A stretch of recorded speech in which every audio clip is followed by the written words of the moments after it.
আসসালামু আলাইকুম রহমতুল্লাহি ওবরাকাতু।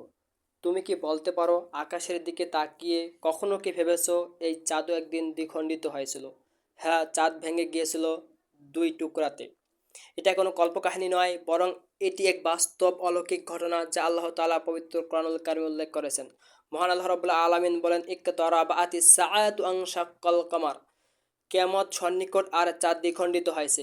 এই আয়াতটি অনেক ঐতিহাসিক অলৌকিক ঘটনাকে স্মরণ করিয়ে দেয়, যা রাসূল সাল্লাল্লাহু আলাইহি ওয়াসাল্লামের যুগে ঘটেছিল।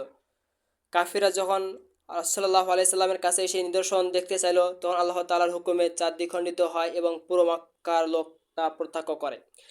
সোহেল বুখারীতে 3337 নম্বর হাদিসে এসেছে, রাসূল সাল্লাল্লাহু আলাইহি সাল্লামের জীবদ্দশায় চাঁদ দ্বিখণ্ডিত হয়। একাংশ এক পাহাড়ের উপর, অপরাংশ অন্য পাহাড়ের উপর ছিল।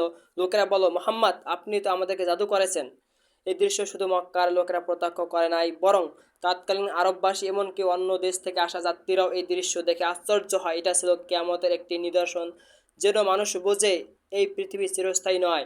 কিন্তু মক্কাবাসীরা, মুশরিকরা তা বিশ্বাস করেনি, বরং কে জাদু বলে আখ্যায়িত করেছে। যাদের দ্বিখণ্ডিত হওয়া একটি অলৌকিক ঘটনা যা ইসলাম এবং নবী মুহাম্মদ সাল্লাল্লাহু আলাইহি সাল্লামের সত্যতা বহন করে। আমরা যারা বিশ্বাস করি, আমাদের উচিত এই আয়াত থেকে শিক্ষা নেওয়া। কিয়ামত কাছে এসেছে, আমাদের প্রস্তুত হতে হবে। আল্লাহ যেন আমাদের সেই দিনে নাজাত দান করেন। আমিন।